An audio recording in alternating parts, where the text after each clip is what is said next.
Hey, what's going on, everybody? I'm sitting here in South Beloit, Illinois, July 15th, Sunday. Hoping to grab a load today, but probably won't. Looking to get at least one more run before I hit the house. Want to be at the house by Wednesday. Got the Expedite Expo coming up Friday and Saturday, July 20th and 21st. You guys need to be there if you're looking to get in the industry. You got the recruiters in there to get information from. And then most importantly, you got the drivers out in the parking lot hanging out, and you can verify that information you get from the recruiters. So if you're really serious about looking for information to get into this, and just to, obviously you're going to get to network by being there, you need to show up. You need to definitely show up. I'll be there along with, I'm sure there'll be several others there on Thursday. I'm going to get there a day early, kind of grab a little section of the parking lot and hang out. But, got a text message, sorry. But anyhow, I wanted to talk about cargo vans. Get asked a lot about whether people can make money in a cargo van. And obviously they want to go the cargo van route because it's cheapest. And so, the short of it, you can make money, but I suggest not getting a cargo van. And I say that because if you're going to come out here and you're going to invest, why not get something that you're going to maximize your earning capability and maximize your comfort? You get both in that, so get the biggest, longest, tallest van you can get. I mean, I've always said that to people. Now, anybody who's been watching these knows that I was in a cargo van. I still have another cargo van running with the driver in it. And when I got into this 6.5 years ago, that was pretty much, it was the Sprinter, the Mercedes Sprinter. There was cargo vans. Then you had little, box vans, bubble vans, the turtle top vans and whatnot. But that was pretty much it. There was no Transit. There was no ProMaster. There wasn't all them options, NVs. All them options weren't there. And so I did take the cheapest option. For one, cargo vans were mostly out here. Now they've been phasing out more and more. So many people are coming out in Transits, ProMasters, NVs, so they're just disappearing. They're just, and with that being said, brokers are starting to ask for Sprinter size vans, even if it's a cargo van size load, dimension wise. So they're just phasing out, man. I mean, it's and in a lot of the bigger carriers, more reputable carriers, strong reputation carriers, they're not taking on cargo vans. They're not bringing them on. So the carriers you are going to get on with the cargo van, you're not going to get the greatest rate. You're going to bust your ass, almost twice as much to make as much as if you got a bigger van and was with a better carrier. For instance, I was kind of looking at some numbers for what Bobby's doing in my other van and what I'm doing, just in general. Gross wise, he's on pace for that van to earn about $86,000 gross. This van here, the Transit, I'm on pace to earn over $120,000.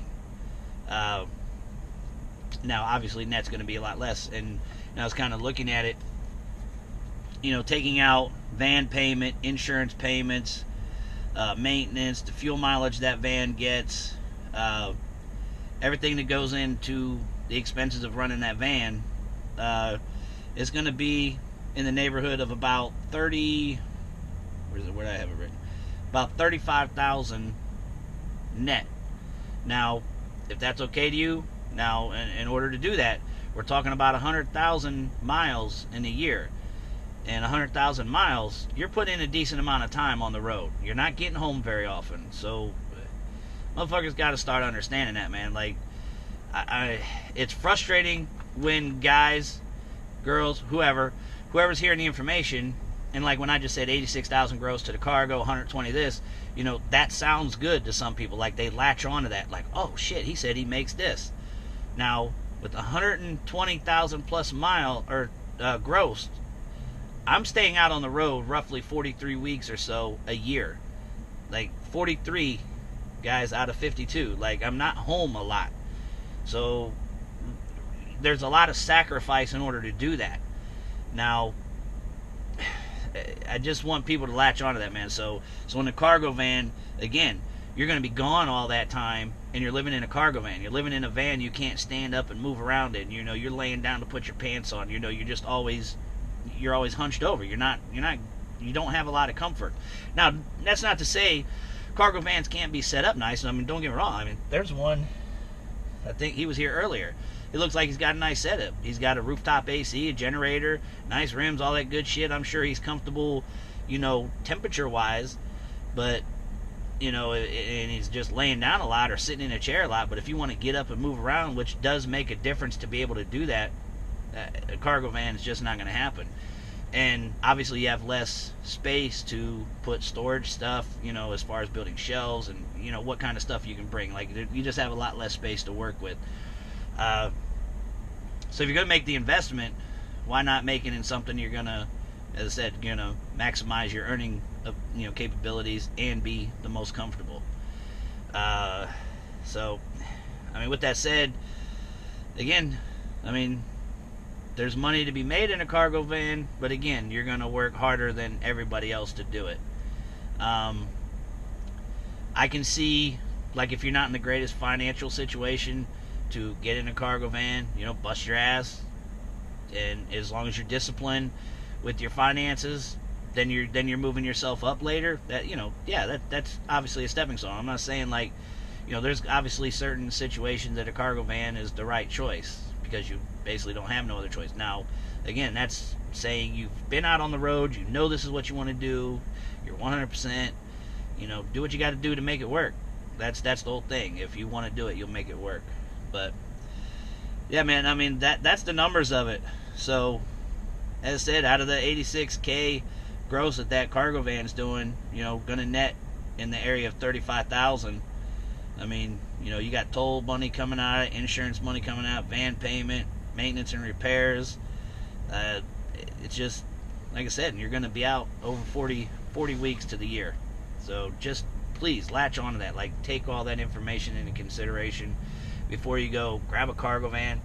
Come out here, you're with a shitty carrier, you know, and you're wondering why you didn't make it work. Finding the right carrier is also going to be key with that thing. It's going to be hard with what you have to choose from to find the right one. And there is no, like, you can't get on the group and ask us and we're going to be able to say that's the carrier you want. It's just not that simple, because certain carriers don't fit each person the same. You know, certain things make it easier to work with than, you know, the next one for each driver. So yeah, do your due diligence. The cargo van, yeah,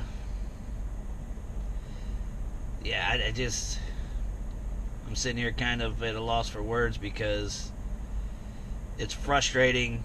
It's frustrating to see guys grab a cargo van and then you see them come out and they can't make it work. Or they grab a cargo van, they don't even grab the right cargo van. I mean, they're grabbing like a short bed 1500. I mean, that, come on, man, 1500. I mean, you can't haul shit in that van. And then if you try to haul more, you're just gonna probably be breaking down all the damn time.